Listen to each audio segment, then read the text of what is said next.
Hi, everybody. I'm Tash, And I'm Damo, and we are so excited to bring you this week's episode of the the Bari Bari Chronicles. Chronicles. Hey, Damo. How Hey you doing? Tash, how good is this? Yeah, I know. I'm loving it. Loving it. Loving it, loving you. La la la. That's from The Wedding Singer, wasn't it? Yes, Hmm. Anyway, I digress.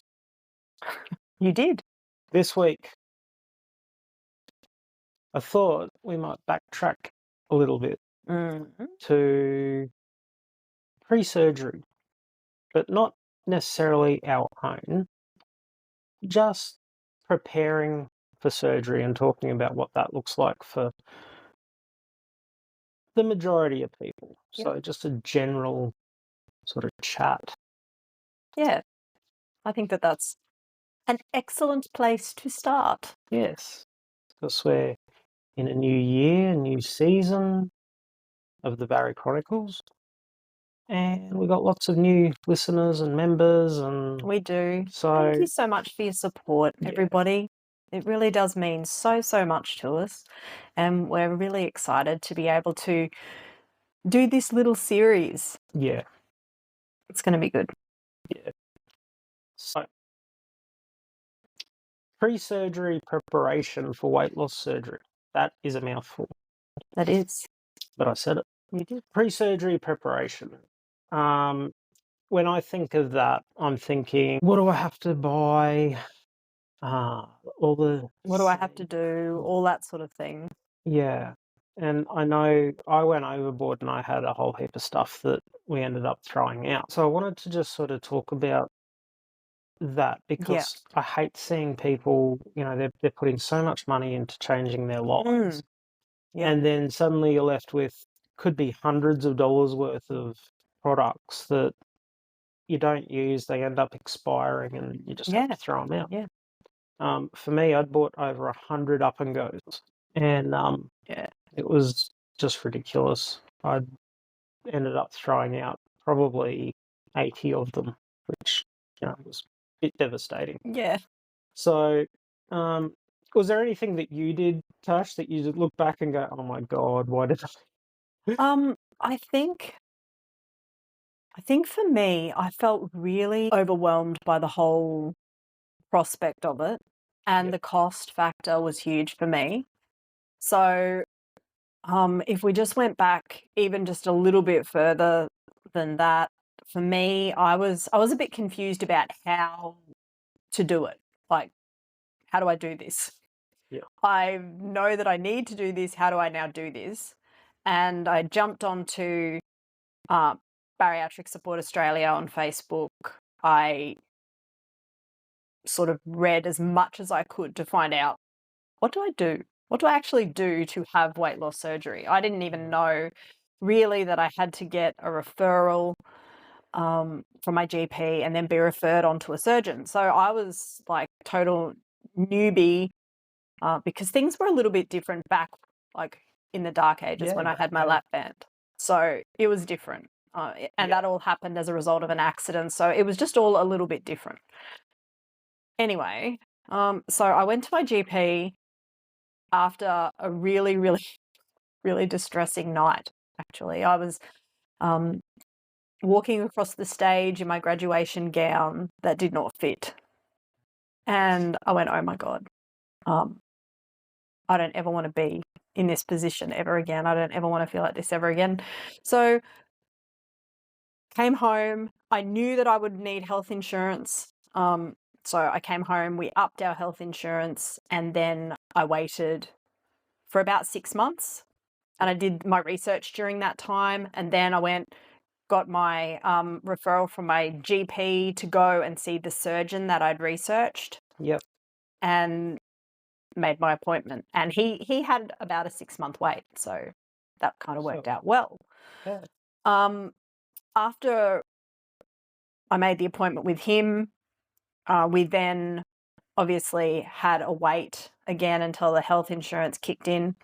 So I saw him, and then it was 5 months later that I ended up actually having my surgery. Wow. And for me, the process sort of from when I booked until when I had the surgery, I basically went on an eating frenzy. And I don't know, I was funeraling. Yeah. I was doing all sorts of crazy, really, really crazy things.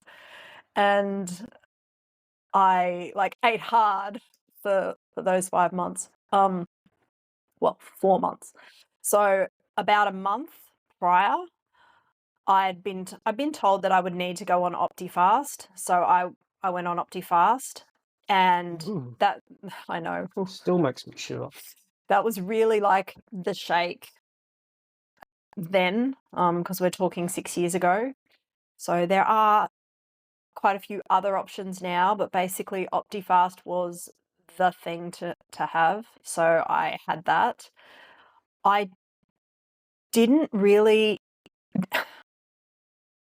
I was probably strange, I think, because I kind of was deer in the headlights. Like, I bought my OptiFast. That was really expensive to buy a month's worth of OptiFast. And then I kind of figured I'm going to be having pretty small amounts, so hopefully I won't need a whole lot, but I had no idea. I really had absolutely no idea. I knew that I would be on clear fluids and then on fluids and then puree. So I did make a whole I can't help but laugh just thinking about it. I made so much soup and so much stew that we literally ended up with it still in the freezer. Wow. Like, I think I found the last of it about 2 years after my surgery. So I definitely went completely overboard. I don't know what I thought I was doing, but anyway, I was being prepared in that regard. Like, once I was going to be able to eat again, I was eating, but I had no idea what I was going to do for those Yeah. first 2 weeks. Gosh. Yeah, I guess if I go back to when I first started looking at having it, there wasn't a real lot of surgeons that were doing it. No, And well, there's we're certainly talking like long, yeah, it's a time ago, Dame. and I couldn't even research a surgeon. Yeah. Wow. So I went to my GP and I just had to trust his opinion. I knew that there was one surgeon that I didn't want to go to, and I made that abundantly clear from the outset. But yeah, I really just had to go along with my GP's recommendations. So I was sort of thinking, I look back now, and it's amazing how fortunate we are that we've got groups like Bariatric Support Australia, where we can type in the question, hey, has anyone? Yeah, and see how many other people have actually used that particular surgeon or, Yeah, been in that particular hospital or whatever. yeah, because that's all things that we have to take into consideration. The hospital, for me at that time, Kim didn't drive, so I didn't want to be in a hospital that was far away, because she would have struggled to be able to get there. Yeah. So I found a private hospital that was very close to where we were living, and thankfully, the surgeon that my GP had recommended, he practiced at that hospital. So ended up only being like 5 minutes from home, which was fantastic. Uh, but they're all little things that were stressing me at the time because, it was important. Kim wanted to be there for me, and that was important for her, and I wanted her part of that journey. Yeah. And so it was great that we were able to make that happen. The other thing that I see as so different now is the medical assessments that people get sent for. When I had mine 10 years ago, all I had to have was the blood test the week before. That was it. They gave you a nod and a wink. Nod and a wink, off you go. You're right, Damo. There's your blood test. And, so there was no endoscopy, there was nothing like that. And I know some surgeons still don't do that, and that's Yeah. completely up to the individual surgeons. But I think now there's so many options for people that might have other health considerations when they're having weight loss surgery, that it's great that there are surgeons that will check out everything so that we can make the best informed decision Yeah, that we can. 100%. Absolutely. And you had to do OptiFast? Yeah, I had to do OptiFast because that was I think there was OptiSlim at the time, and there might have been a couple of others, but OptiFast was certainly the recommended, The gold the gold standard. standard. Gosh, I hate that I do term, too. the gold standard. Like, what the fuck is a gold standard? You know, you get a sticker, like, it's like we're in grade 3 again. I got a sticker on my homework. But honestly, all it means is that it's the recommended must choke it down VLCD. yeah, because and they're all VLCD. and that's the thing with VLCD, with the pre-op shakes. It is there to sort of shrink our liver, detox our liver a bit, and make surgery safer. I see a lot of people, they're worrying, and I was worried that I wouldn't lose anything on pre-op and then the surgery would be cancelled. I actually said that to my surgeon, and he said, no, the shakes aren't there to make you lose weight. That's what we're doing surgery for. He said it's just to reduce your liver size, make surgery a little bit safer. He said, honestly, I'll do it regardless. He said, because it's all keyhole. You know, he said it's not like we're actually lifting your liver up anymore. So that would be a very rare thing for that to actually happen. So cool. But I wish now that I had have had that gastroscope endoscopy done, because you know I do have a hiatus hernia, and they might have been able to work out that a bypass would have been better when they saw, And they might not have and they either. might not have, you know. And It's so hard, isn't it? yeah, it is. It is. You know, this is one thing though that I'm glad I had the private health cover for. You know, because when I had it, using your super for it really wasn't a thing. Yeah. And I look back now, and with the issues that I did have and happening to have balloon dilations and all these other procedures after it, if I hadn't have had that private health cover, then it would have been a lot longer wait to have the dilation that I needed. Yeah. And, you know, I just think all the issues that came after it would have been so much harder to deal with without having private health cover. Yeah. So that's That's your take on it. my take on it. Yeah. You know, other people it's fantastic. They're able to just pay with their super, and I think access that's brilliant. You know, it's a great option, but it's also an option that we have to consider because it can put us into other tax brackets and all that sort of stuff. And I hate seeing people get a nasty surprise and then it's causing them even more stress and to struggle because of the ATO or. So definitely go and have, if you're planning to use your super, make sure that you see your accountant or your licensed financial planner. Don't take your advice from the internet about that at all. It's just far too important. So yeah, that's a very good piece of advice there.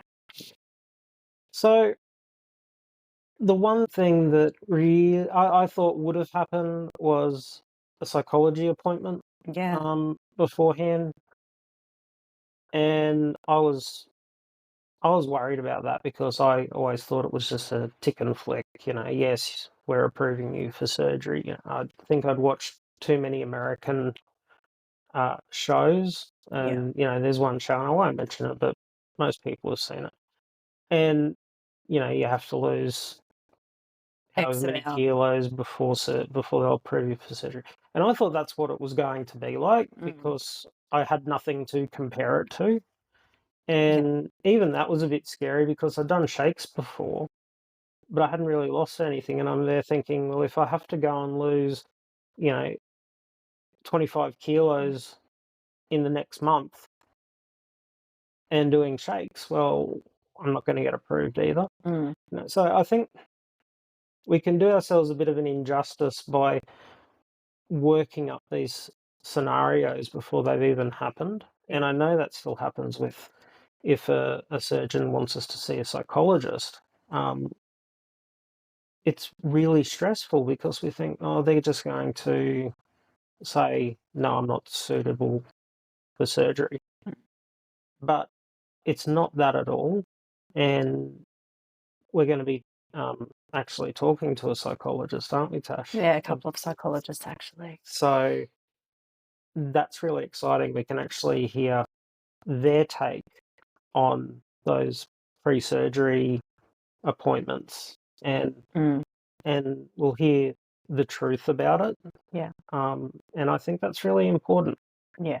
I absolutely agree. I didn't have to see a psych before my surgery. I was already seeing a psychologist anyway because of, just trauma and things that had happened in my life. But the need for that became much more evident after the surgery. So,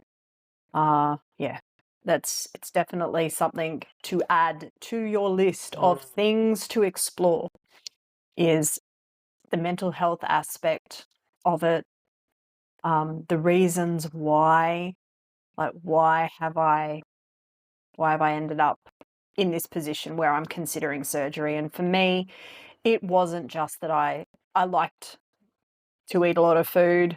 It was that I was very driven. I mean, I like to eat a lot of food, but I was very, very driven, and not in a good way. There was a lot of trauma and things there. So as those things were dealt with post weight loss surgery, things became a lot better, and the relationship with food changed a lot as well. So there's so many things that we can do, I believe, in that pre-op phase to set ourselves up really well. We can start to think about accessing that, create some new strategies and things like that for our new life that we're about to embark on. We can also start with our dietitian. I think that that's such an important step as well. It really, really can lay such a great foundation. One of the things I think that I definitely did expect was that surgery was going to be the silver bullet. And I was suddenly, when I had the surgery, they were going to imbue me with power, that I would just suddenly understand moderation. And I was going to suddenly comprehend what it was to make up a week's worth of healthy meals for myself. And that didn't happen. Yep. At all. Like, not at all. And I was just left with, well, my coping strategy prior to surgery was broken anyway, but I was just left with a tiny little stomach and a tiny little pouch, a lot less intestine, and some regrets for quite a while. So it took learning about food. It took the psychological help, and of course the surgery. And then it took time. Yeah. A lot of time. Yep. I think one of the things that I see a lot on BSA is people are struggling at the 6-week mark. Oh yeah. And usually it's that point just before we are able to actually have normal food again without it being soft or pureed or whatever. And I've been thinking about my own situation a lot because I want to be able to share my story to help people avoid some of the issues that I had. And I think one of the things that I would do now is I would have a couple of psychology appointments pre-op. Yeah. But then I would also make sure I've got some booked for like maybe 3 weeks and 6 weeks. Oh, I completely agree with you, Damo. That way, Totally. you know you've got that appointment coming up when it's a high chance that you're going to be struggling the most. And I know none of us want to think that, we're going to struggle. I'm going to breeze straight through it. And, I love it when I hear those stories. I Oh, me love the too. stories where people say, it was great from day one and I haven't had any problems and I'm losing weight. But, we're not all unicorns. Like, I love unicorns. Oh, me too. I love it. I get so excited and so happy when people are talking with me and they're like, I've just really I really breezed through, and I love that so much. And I kind of expected that I was going to just breeze through. Yep. And I didn't. And it was actually at the 3-week mark, or probably 2.5 weeks, but by the 3-week mark, I was in a terrible place emotionally. Now, look, don't expect it. Don't be going, oh my God, Tash and Damo said, no, but just being aware that so much happens in those first couple of weeks. Yeah. And it can be so powerful and so helpful to unpack those things with someone that's not your family, someone that you're not related to, someone that's not on the internet or whatever. Just somebody that understands how to help you by giving you some strategies for how you're feeling in that particular moment. Yeah. Yeah. Because that is I wish I'd done that. so important. And I mean, I look at it and think, well, if you've got the appointments booked and you don't need them, then you can cancel it, 24 hours or 48 hours, whatever the terms are before. But I still think it's good to turn up to them because we may have not yet realized that we are actually in turmoil. And, oh yeah, I'm just feeling a bit down and shit. And things can change so quickly from just, being a bit tired to, I know for me, I was putting on a mask that, yeah, everything's fine. And I'm great. I'm all right with the fact that I can't eat any of this food that Kim's cooking. But then when she turned around and said, you haven't eaten anything I've cooked for you, suddenly I'm bawling my eyes out, telling her that I wanted to. Yeah. And I needed someone to talk to that wasn't Kim because I didn't want to put that pressure on her. And I also didn't want to talk to you, Tash, because I always thought, maybe Tash will consider having weight loss surgery. So I didn't want you knowing that all the turmoil that I was going through, which I knew would have put you off even further. And you know what? Let's be completely honest here. Damo has never really said the fact that when he told me he was going to have weight loss surgery, I just cried. Yeah. Because I'd had such a traumatic lap band experience myself. I was terrified. And I said to him, I think it's such a bad idea. Yeah. So I was not immediately supportive. I was frightened for him, genuinely frightened. And of course, I apologized for that. I told him that, that I love him and I'll support him, whatever the decisions are that he makes. But he also knew that I'd been like really, really frightened for him. And as he said, he didn't want to turn me off because he knew I was getting bigger and bigger and bigger and bigger with every year that was passing since I'd had my lap band. And so everything went radio silent. I mean, I was living in Victoria and Damo was in Queensland at that time. So we weren't in the same state, but we used to talk fairly regularly, but he just stopped calling. And I had much younger, I had young kids, 5 kids at home, and I was really, really busy. And, weeks went by, and then I was like, wow, okay, I haven't heard from him. This seems odd. I wonder if he's okay. No, he wasn't okay. He wasn't okay at all. Yeah. Yeah, and that was it was hard for me to even admit it because I felt I was in a shame spiral because I was having a hard time because we'd spent all this money. Kim had taken out a personal loan to make it happen, and here I am, miserable, thinking, "Wow, I'm the most selfish son of a bitch in the world." Because I'm wishing I hadn't had it done. And, my wife's gone into debt for me. We've spent every cent that we had to be able to do it. And, we had a 3-year-old daughter who, every parent wants to be able to support their child Yeah, be there and for all their that. And I'd just taken, $5,000 sort of away from her and my wife and spent it on myself. And here I am lamenting the fact. And so I didn't really want to verbalize anything.